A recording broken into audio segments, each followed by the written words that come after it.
할렐루야. 우리 옆에 있는 분들과 인사하십시다. 할렐루야. 반갑습니다. 오늘 주신 하나님의 말씀은 사무엘상 20장 24절부터 34절까지 말씀이 되겠습니다. 구약 성경 442면 사무엘상 20장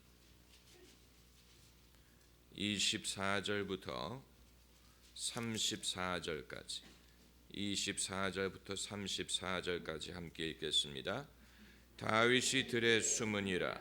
월삭이 되매 왕이 앉아 음식을 먹을 때 왕은 평시와 같이 벽 곁 자기 머리에 앉았고 요나단은 섰고 아브넬은 사울의 곁에 앉았고 다윗의 자리는 비었. 그러나 그 날에는 사울이 아무 말도 아니하였으니 이는 생각하기를 그에게 무슨 사고가 있어서 부정한가 보다 정령이 부정한가 보다 하였음이더니 이튿날 곧 달의 제2일에도 다윗의 자리가 오히려 비었으므로 사울이 그 아들 요나단에게 묻되 이 세 아들이 어찌하여 어제와 오늘 식사에 나오지 아니하느뇨?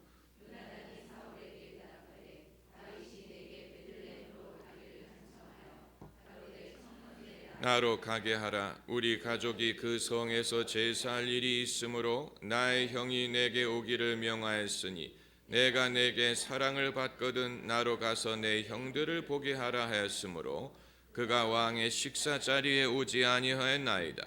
사울이 요나단에게 노를 바라고 그에게 이르되 패역부도의 계집의 소생아 내가 이 세 아들을 택한 것이 내 수치됨을 내가 어찌 알지 못하랴. 이 세 아들이 땅에 사는 동안은 너와 내 나라가 든든히 서지 못하리라. 그런즉 이제 보내어 그를 내게로 끌어오라. 그는 죽어야 할 자니라. 요단이 그 부친 사울에게 대답하여 그가 죽을 일이 무엇이니까 무엇을 행하였나이까? 사울이 요나단에게 단창을 던져 치려 한지라. 요단하니 그 부친을 다윗을 죽이기로 결심한 줄 알고 심히 노하여 식사 자리에서 떠나고 달의 제2일에는 먹지 아니하였으니 이는 그 부친이 다윗을 욕되게 하였으므로 다윗을 위하여 슬퍼함이었더라. 아멘. 원래 사울이 이런 사람이었습니까? 아니면 사울이 변했습니까? 그가 처음 임금이 될 때는 이런 사나운 사람이 아니었는데 임금의 자리가 사울을 이렇게 만든 것입니까? 아니면 원래부터 속에 있었던 것이 기회가 되니까 밖으로 나온 것입니까?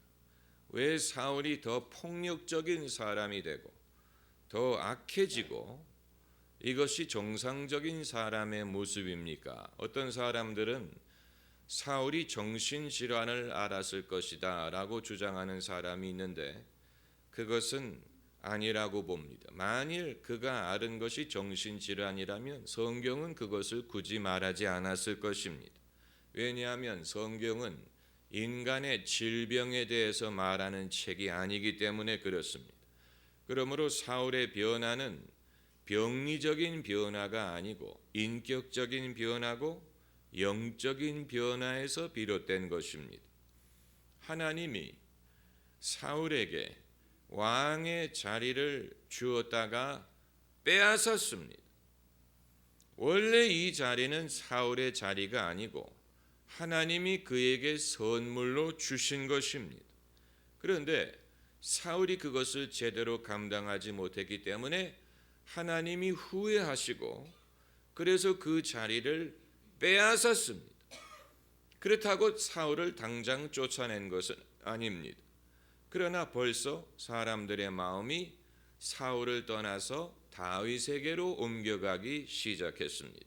그 사실을 사울도 잘 알고 괴로워하고 있습니다. 심지어 사울의 자녀들의 마음까지도 다윗으로 옮겨가고 있습니다.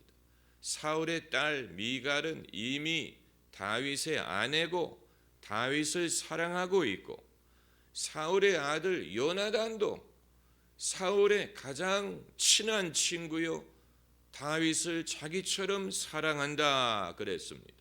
그래서 다윗이 도망치는 것을 도와주었습니다. 그러니까 요나단이 장차 사울의 뒤를 이어서 임금이 될 사람인데 그가 왕의 라이벌인 다윗을 도와주고 있으니 사울의 왕조는 지금 내부로부터 무너지고 있는 것입니다. 그 사실을 사울이 알고 있습니다. 그런데 사실 다윗이 그의 왕자리를 빼앗는 게 아니고 하나님이 빼앗는 것인데 사울이 하나님에게는 화를 낼 수가 없기 때문에 다윗에게 그 분노가 집중이 됩니다. 여러분, 우리가 무엇에 대해서 분노할 때 그 근원을 잘 생각해 보면 내가 정말로 화를 내는 그 대상이 무엇을 잘못했다기보다는 뭔가 근본적인 차원에서 내가 인생에 갖고 있는 불만, 인생에 갖고 있는 원망, 이것이 어떤 사람에게 투영되는 경우가 많아요. 저 사람이 내게 잘못했다기보다는 인생에 대하여 내가 원망하고 나의 운명에 대해서 불만을 갖고 하나님에 대해서 뭔가 못마땅하고 내 인생에 대해서 뭔가 내가 만족할 수 없는 것을 그렇다고 눈에 보이지 않는 대상에게 화풀이를 할 수 있는 것이 아니기 때문에 마치 동대문에서 뺨을 맞고 서대문에서 화를 낸다는 식으로 사람들이 이 누구에게 원망을 하고 누구를 탓하는 경우는 진정 그 대상이 잘못했다기보다는 그 근원에 자기가 어떤 다른 방법으로는 해결할 수 없는 그런 원망이 있기 때문에 누구에게 그것을 집중하는 경우가 많이 있습니다. 그것을 이제 희생양이라고 부르지요. 영어로 scapegoat. 이 희생양이라는 이것은 소위 왕따 현상을 일으키는 인간의 심리도 이런 어떤 희생양을 필요로 하는 악한 심리에서 비롯된다고 보는 것입니다. 크게는 이 민족의 차원, 나라의 차원에서 그들의 불행, 그들의 실패의 원인을 어떤 특정 그룹의 잘못으로 규정을 해서 그들 때문에 우리가 이렇게 되었다, 이런 식으로 어떤 특정 그룹을 희생양으로 삼는 경우가 있고, 그리고 이제 개인의 차원에서도 내가 어떻게 이 통제할 수 없는 인생의 불만, 인생의 불만족에 대해서 이것을 누구에겐가는 표출을 하기 위하여 희생양을 필요하다 보니까 그것이 왕따라는 것으로 나타나는 것이죠. 왕따. 그래서 결국은 우리나라의 학교 폭력이든 따돌림이든 이런 것이 근본적으로 해결되기 위해서는 전반적으로 청소년의 정서와 심리가 좀 더 나아질 필요가 있다고 보는 것입니다. 그들이 뭔가 현실의 불만이 누구에겐가를 그것을 표출해야 되는데 누구에게 하겠습니까? 선생님에게 하겠습니까? 교육부 장관에게 하겠습니까? 기성세대에게 하겠습니까? 그렇기 때문에 자기 중에 한 사람, 만만한 사람을 골라가지고 그 아이에게 그것을 표출하는데 사실 그 아이가 잘못한 것은 하나도 없고 누군가가 나의 이 불만의 대상이 될 것을 우리 모두가 필요로 하는 것입니다. 그러므로 이것은 사실 남의 문제가 아니고 우리 모두의 문제고 우리 모두의 취약함이에요. 우리 모두의 취약함입니다. 내가 누구에 대해서 화를 낼 때 곰곰이 생각해 봐야 됩니다. 저 사람이 뭘 잘못한 것인가? 아니면 내 화는 누구에게 화를 내려고 하는 것인가? 이것을 생각해 보면 우리 삶의 근본적인 문제 원인을 스스로 진단할 수가 있지요. 성경 말씀에는 이제 화를 내지 말라라든가 화를 내지 말라라는 구절은 없고 화를 내어도 죄를 짓지 말라, 해가 질 때까지 화를 품지 말라, 이런 말씀이 있죠. 사람이 화를 느끼는 것은 어떻게 할 수 없어요. 느껴지는데 어떻게 합니까? 사람이 배가 고픈 걸 가지고 내가 왜 배가 고플까? 배가 고프면 안 되는데 그렇게 할 수 없잖아요. 배가 고프니까 배가 고픈 거지. 목마른 거 가지고 나는 나쁜 사람이야. 목마른 걸 보니까 이렇게 목이 항상 마르니 나는 정말 문제가 있어. 그게 아니고 목마르니까 목마른 것이지요. 마찬가지로 사람이 느끼는 감정, 분노든 욕망이든 두려움이든 그 자체를 우리가 탓할 수 없어요. 느껴지는 걸 어떻게 합니까? 손가락이 아프다. 뭔가 문제가 있으니까 손가락이 아픈 것이죠. 아픔을 느끼지 못하면 오히려 그것이 문제가 있는 것입니다. 다만 그 감정을 우리가 어떻게 처리할 것이냐, 그것으로 어떻게 할 것이냐, 이것을 제대로 아는 사람이 성숙하고 지혜로운 사람이고, 그것을 조절하지 못하고 제대로 관리하지 못해서 문제를 일으키는 사람들, 남에게 아픔을 주고 남에게 잘못하는 어떤 이런 대인관계의 문제로 발생할 때 그것이 우리에게 문제가 되는 것이지. 결국은 하나님 앞에 나와야 됩니다. 여러분, 기도는 하나님과의 대화인데 사람과의 대화가 항상 공손할 수 없는 것처럼 하나님과의 대화도 늘 좋은 말만 할 수 있는 것이 아니에요. 좋은 말만 할 수 있으면 얼마나 좋겠습니까? 그러나 좋은 말만 하는 사람은 자기 마음에서 우러나오는 기도를 하는 게 아니고 이 종교적인 미사려구를 늘어놓는 것입니다. 우리 마음에서 우러나오는 말을 할 때는 때로는 하나님에게 하소연할 때도 있고 불평할 때도 있고 하나님에게 질문할 때도 있습니다. 시편을 읽어보세요. 시편이 성령의 감동으로 지어진 것인데 성령의 감동으로 하는 시 구절에도 하나님에게 언제까지니까? 언제까지 하나님은 내 말을 듣지 않으시나이까? 사람들이 너의 하나님이 어디 있나 하니 내 눈물이 나의 밥이 되었나이다. 그러니까 고통을 당하더라도 시적으로 당해야 됩니다. 멋있게 내 눈물이 나의 밥이 되었나이다. 고통도 아주 멋있게 예술적으로 표현하고 있는데 여러분, 그러나 그것은 하나님께 솔직한 기도예요. 인간이 자신의 괴로움이든 의구심이든 하나님에 대한 질문을 그대로 말하고 있는 것입니다. 그리고 하나님이 거기에 대한 충분한 답변을 주지 않았다면 그 시구절은 성경에 기록되지 않았을 것입니다. 하나님이 뭔가 충분한 해답을 주셨기 때문에 사람이 더 이상 그 질문을 하지 않는 것입니다. 사람이 더 이상 그 질문을 하지 않는 데에서 이미 문제가 해결됐다는 증거를 보는 것입니다. 왜냐하면 더 이상 아프지 않다는 얘기, 더 이상 괴롭지 않다는 얘기, 더 이상 의구심이 생기지 않는다는 얘기. 그렇기 때문에 그 문제가 해결됐다는 얘기, 만약에 해결되지 않았다면 여전히 아프고 여전히 괴로울 것입니다. 하나님께 여전히 똑같은 질문과 불만을 털어놓을 것입니다.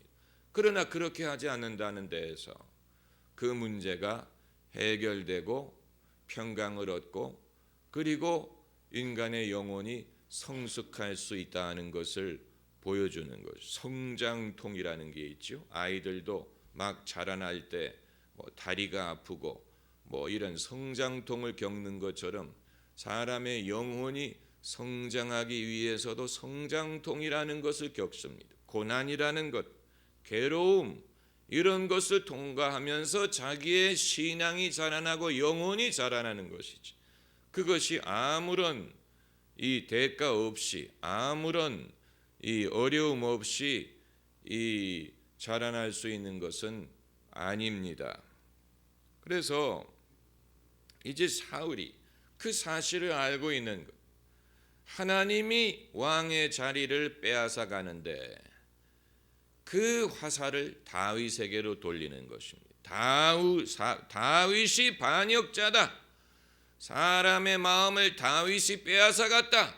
다윗만 없으면 내가 왕이 될 텐데, 이런 식으로 그의 분노와 그의 원망이 다윗을 향하게 된 것입니다. 그 과정에서 사울은 악한 사람으로 변화하고 있습니다. 원래 성경이 말하는 사울은 이런 사람이 아니었어요. 그러나 그가 왕이 된 이후에 이전에 보지 못했던 사악함, 폭력성, 그리고 조절되지 않는 분노, 심지어 오늘 본문에 보면은 자기 아들에게까지 단창을 던지려고 하지 않습니까? 눈에 보이는 게 없는, 자기 아들에게까지 단창을 던지려고 하니까 그 분노를 누가 통제할 수 있다는 얘기입니까? 그런데 원래 사울은 그런 사람이 아니었어요. 원래는 순진한 사람이었는데, 순전한 사람이 어떻게 이렇게 악하게 변화돼 가는가 하는 과정을 오늘 본문에서 우리가 볼 수 있어야 되는 것입니다. 왜 인간은 악해지느냐?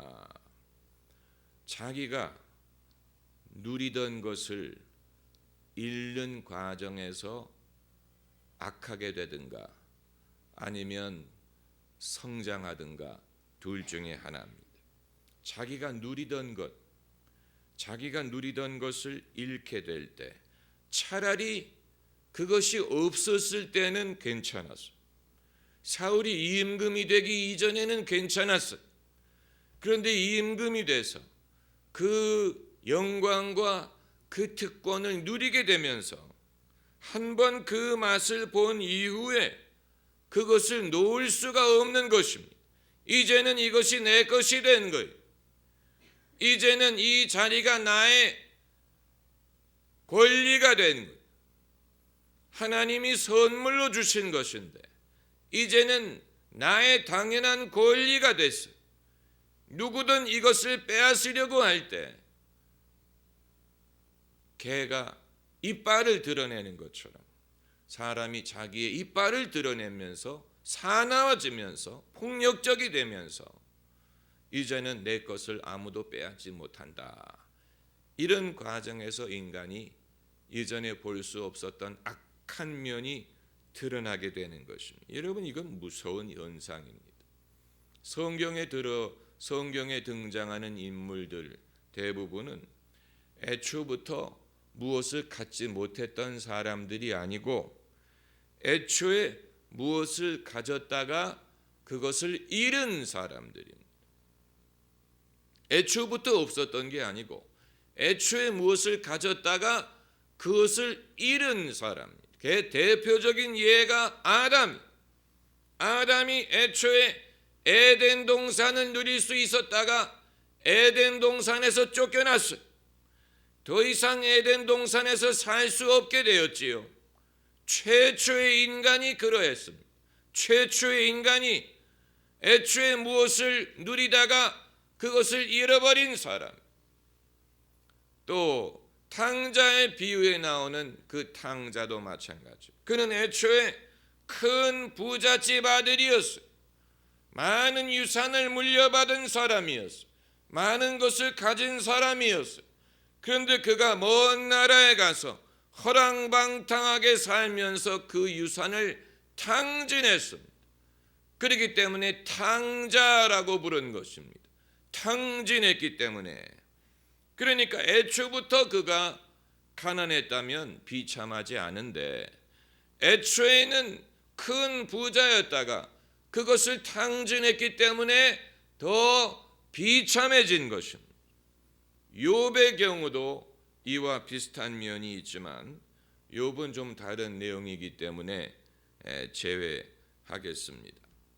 우리가 20세기에 들어서 인류에게 필수품이 된 것이 석유입니다. 19세기까지만 하더라도 석유는 등불을 켜는 데만 사용했습니다. 등불 켜는 용으로 석유를 사용했어요. 그런데 20세기에 들어오면서 석유에서 자동차 연료를 추출할 수 있고 휘발유, 또 그것을 여러 가지 연료로 사용할 수 있다는 사실을 발견하게 되면서 석유에 대한 수요가 기하급수적으로 늘어나기 시작했습니다. 그래서 석유에서 석유를 가지고 자동차, 또 전기 발전, 항공유, 그리고 석유를 가지고 플라스틱 제품을 만들지요. 나일론, 화장품, 약품, 이런 많은 제품이 전부 다 석유에서 나오는 것입니다. 그런데 문제는 석유의 매장량에 한계가 있다는 사실이에요. 사람들이 펑펑 석유를 퍼서 쓰고 있는데, 그것도 남의 나라에서 수입한 석유를, 매장량에 한계가 있고 언젠가는 고갈이 될 것이고, 그리고 그 때까지 가는 과정에도 석유를 추출하는 것이 점점 더 어려워져요. 이제는 석유 이 생산이 더 어려워, 비용이 많이 들어요. 그러나 인류는 이미 석유에 중독이 됐어. 석유 없이는 살 수 없습니다. 그러다 보니까 이제는 나라마다 이 필수 자원을 확보하기 위하여 나라마다 전쟁이라도 불사할 각오에, 앞으로 세계 대전이 일어난다면 석유 때문에 일어날 것이다 라고 말하는 이유가 바로 거기에 있습니다. 중국도 석유를 필요로 하고, 미국도 석유를 필요로 하고, 모든 나라가 석유를 필요로 하는데, 석유를 생산하는 나라는 한계가 있고 생산량도 한계가 있고, 그것이 점점 고갈이 된다면 이 제한된 자원을 얻기 위해서 이제는 전쟁도 불사하게 되는 거예요. 이 자원을 얻기 위해서는 눈에 보이는 게 없는 것이죠. 마찬가지로 하나님이 우리에게 주시는 모든 것은 좋은 것이죠. 은사, 좋은 것입니다. 하나님이 만든 모든 것이 선하니 감사함으로 받으면 버릴 것이 없느니라. 하나님이 우리에게 주신 것은 다 선한 선물이, 그러나 사람이 그것을 한번 받은 후에는 어떻게 되느냐면 집착하게 되는 데 문제가 있어. 한번 맛을 본 다음에는 집착해. 너무 좋아해. 그것이 없이는 살 수가 없어. 그래서 혹이라도 하나님이 그것을 거두어 가려고 하면 사람은 늑대처럼 이빨을 드러내면서 반발하는 것입니다. 가져가면 안 된다는, 사울처럼 자기 아들에게도 창을 던지려고 하는, 눈에 보이는 게 없는 것이지요. 그러다 보니까 하나님의 입장에서는 우리에게 무엇을 주는 것이 부담스러워지는 것입니다. 왜냐하면 주었다가 그것을 감당하지 못해서 거두어 가려고 하면 사람들이 대들어요. 그래서 너 이걸 감당할 수 있냐? 이렇게 물어보면 감당하고 못하고는 나중에 알고 일단 달라. 대다수의 사람들이 그럼 너 이거 감당할 수 있겠냐? 그거 나중에 염려하고 일단 주시오. 일단 달라고.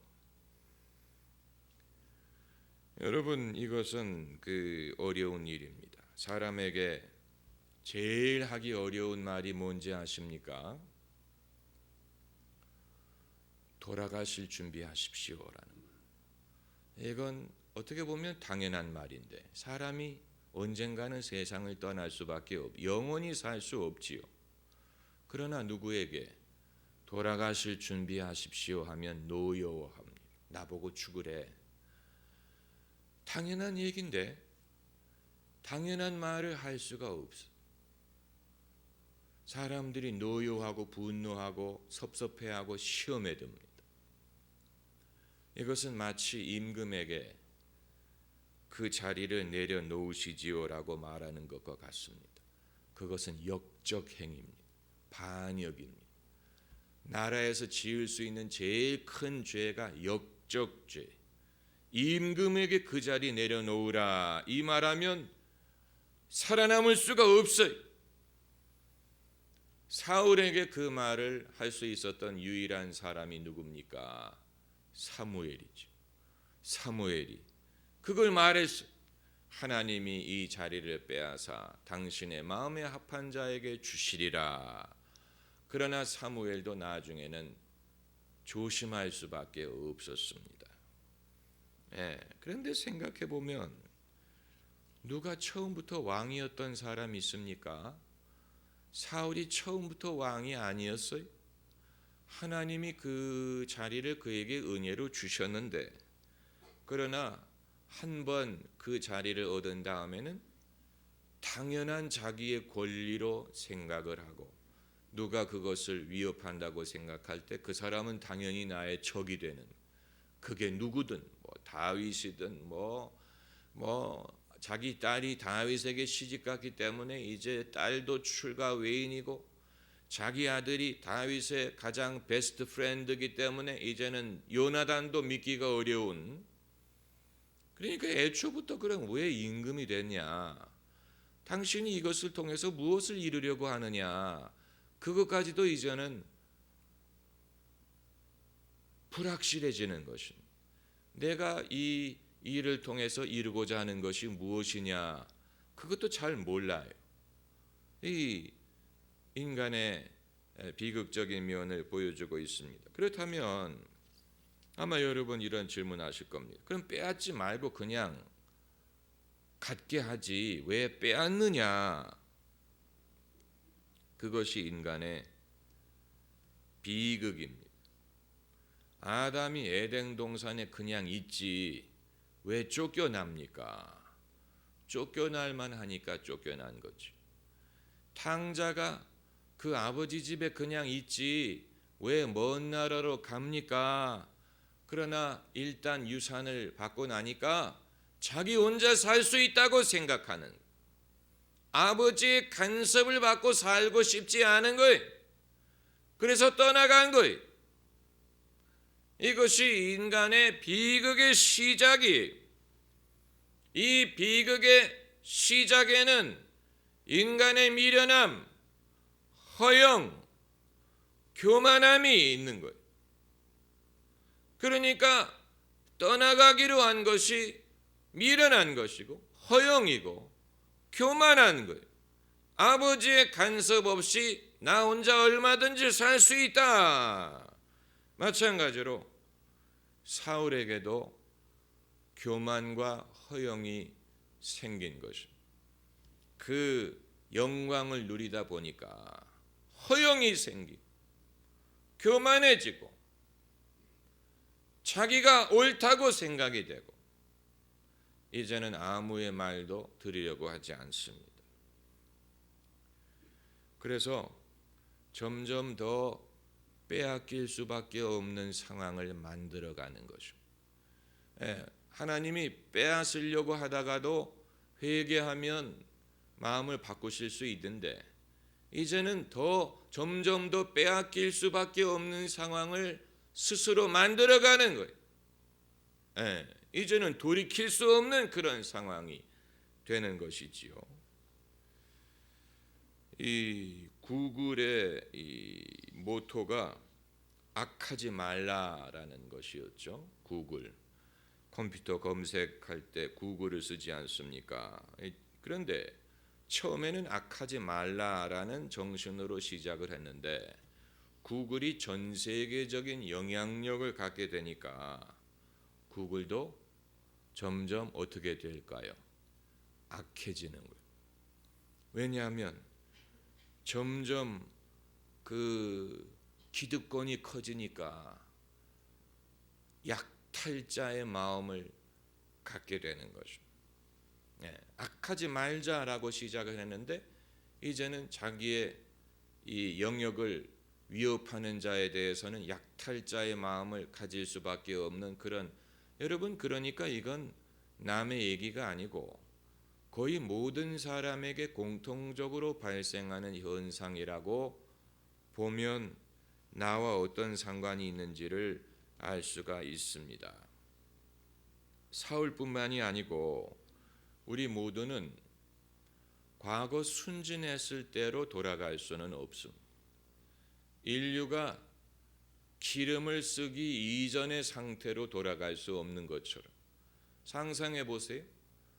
우리가 더 이상 음식을 락앤락 같은 플라스틱 용기에 담지 못하고 다시 옛날처럼 광주리를 써야 된다고 상상해 보세요. 음식 남았을 때 그것을 랩을 씌우지 못하고 이 신문지를 덮어놔야 된다고 생각을 해보세요. 과거에 우리가 기름, 석유가 없을 때 교회 올 때 차를 타고 오지 못하고 인력거를 타고 온다고 생각해 보세요. 그나마 인력거라도 탈 수 있으면 다행이죠. 걸어야 된다고 생각해 보세요. 그럼 우리 모두 더 건강해질 겁니다. 체중에 대해서 염려할 필요가 없게 돼. 우리 모두가 건강해져요. 그러나 사람은 건강보다는 편리한 것을 더 선호하지요. 편리함. 인류가 기름 쓰지 않던 시대로 돌아갈 수 없는 것처럼 사울이 임금되기 이전의 모습으로 돌아갈 수가 없어요. 인간의 고민이 여기에 있습니다. 이제 우리는 여기에서 어떻게 할 것이냐. 아주 어려운 문제. 그렇기 때문에 인간의 해결할 수 없는 문제를 궁극적으로 해결할 수밖에 없도록 만들어주는 것이 무엇입니까? 죽음이라는. 사울도 이렇게 사악해졌지만 죽는 날이 오지. 히틀러가 그렇게 악한 사람이었지만 죽는 날이 오죠.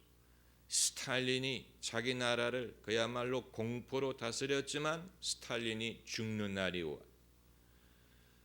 사람이 모든 걸 가지고 모든 것을 누리려고 하지만 결국은 죽음이라는 현실 앞에 굴복할 수밖에 없다는 것은 다행입니다. 다행히 사람이 영원히 살지 않고 죽는다는 것은 다행히 하나님이 왜 아담과 하와가 선악을 아는 열매를 먹은 다음에 에덴 동산에서 쫓아내셨습니까? 왜 쫓아내셨습니까? 왜 쫓아내셨어요? 그대로 있다간 생명나무의 열매를 먹고 영원히 살 수 있기 때문에 이제 타락한 인간이 그나마 죽음이라는 현실 앞에서 더 이상 영원히 악하지 않을 수 있으니 다행이지. 사람이 악해진 다음에 영원히 살게 되면 어떻게 되겠습니까? 그렇기 때문에 하나님은 아담과 하와가 선악을 알게 하는 나무의 열매를 먹은 다음에 내쫓을 수밖에 없었던. 그래야 그들의 죄든 그들의 미련함이든 교만이든 허영이든 그들의 악함이 영원히 지속되지 않고 결국은 끝날 수밖에 없게 하기 위한 것입니다. 그러므로 목사님 그럼 어떻게 하라는 얘기입니까? 죽으라는 얘기입니까? 그게 아니고 하나님이 주신 것을 감사함으로 받되 당연하게 여기면 안 되고 그것이 당연히 내 것이라고 생각하는 순간 우리는 사울과 똑같은 실수를 저지르게 됩니다. 그게 무엇 성공이든 명예든 명성이든 어떤 것이든 하나님이 내게 선물로 주신 것을 내가 당연한 것으로 생각하고 내가 위대해서 이 모든 것을 가졌다라고 생각하는 순간 우리는 사울처럼 됩니다. 그래서 그때부터는 이것을 위협하는 모든 전제는 다 적이고 다 이 제거 대상이고 눈에 보이는 게 없는 누가 나를 도전하는 것에 대해서 분노하고 이렇게 되는 것입니다. 남의 얘기가 아닙니다. 그러므로 우리는 최대한 온유하고 겸손해야 되고, 여기서 실패하면 그것이 인간의 악함이 된다는 사실을 기억해야 됩니다. 할렐루야. 기도하십시다.